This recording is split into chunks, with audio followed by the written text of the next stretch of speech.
Hitech సిటీకి కూతబెడ్డు దూరంలో ఉన్న గచ్చిబౌలి అంజయ్య నగర్లో ఊహించని విషయం జరిగింది.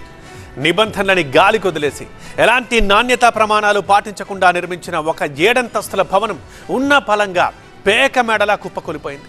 ఈ ప్రమాదంలో 2 కార్మికులు ప్రాణాలు కోల్పోగా పక్కనే ఉన్న భవనాలు కూడా ధ్వంసమయ్యాయి. దీంతో హైడ్రా రంగంలోకి దిగింది. అసలు ఈ ప్రమాదానికి గల కారణం ఏంటి? గచ్చిబౌలి అంజయ్య నగర్లో కేవలం 50 గజాల స్థలంలో 7 అంతస్తుల భవనాన్ని శరవేగంగా నిర్మించారు. కానీ ఆ తొందరపాటే 2 నిండు ప్రాణాలను బలిగొంది. బిల్డింగ్ కూలడంతో పక్కనే ఉన్న జయదర్శిని అపార్ట్మెంట్ ఒక్కసారిగా పక్కకు ఉరిగింది. అపార్ట్మెంటులోని 5 ప్లాట్లు తీవ్రంగా దెబ్బతిన్నాయి. అప్రమత్తమైన అధికారులు వెంటనే ఆ భవనంలోని నివాసితులను ఖాళీ చేయించారు. ప్రస్తుతం ఏ క్షణంలో ఏ ప్రమాదం ముంచుకొస్తుందోనని స్థానికులు బెంబేలెత్తిపోతున్నారు.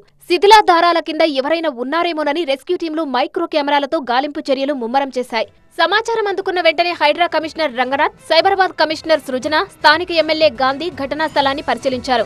నాలాను ఆక్రమించి ఎలాంటి పర్మిషన్లు నాణ్యత లేకుండా ఈ అక్రమ కట్టడాలు చేపట్టారని అధికారులు గుర్తించారు.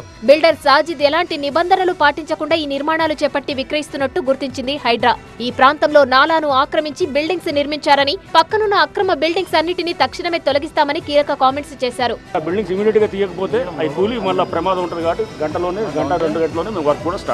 ఈ నిర్మాణాలపై గతంలోనే తమకు ఫిర్యాదులు అందాయన్నారు సీఎంసీ కమిషనర్ సృజన.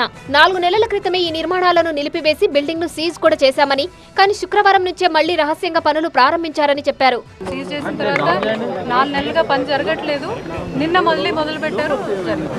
బిల్డింగ్ చుట్టూ పూర్తిగా అక్రమ కట్టడాలే ఉన్నాయన్నారు సృజన. నిబంధనలకు విరుద్ధంగా నిర్మించిన అక్రమ నిర్మాణాలపై ప్రత్యేక దృష్టి సారిస్తామన్నారు ఎమ్మెల్యే గాంధీ.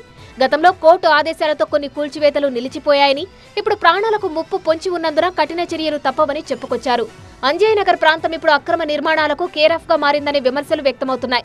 ఇక్కడ ఉన్న డిమాండ్ ను క్యాష్ చేసుకునేందుకు బిల్డర్లు నిబంధనలను తుంగలో తొక్కుతున్నారు. బిల్డింగ్లు కట్టడమే తప్ప నాణ్యతను, భవిష్యత్తులో జరిగే అనార్థాలను అసలు పట్టించుకోవడం లేదు. ఈ ఘటనతో అంజయ్ నగర వాసులు ఉలిక్కిపడ్డారు. ప్రమాదకరంగా మారిన పక్క భవనాలను వెంటనే కూల్చివేయాలని అధికారులు నిర్ణయించారు. లేదంటే ప్రాణ నష్టం మరింత పెరిగే అవకాశం ఉందని హెచ్చరిస్తున్నారు. హైడ్రా దూకుడుతోనైనా ఇక్కడి అక్రమ కట్టడాలకు అడ్డుకట్ట పడుతుందేమో చూడాలి.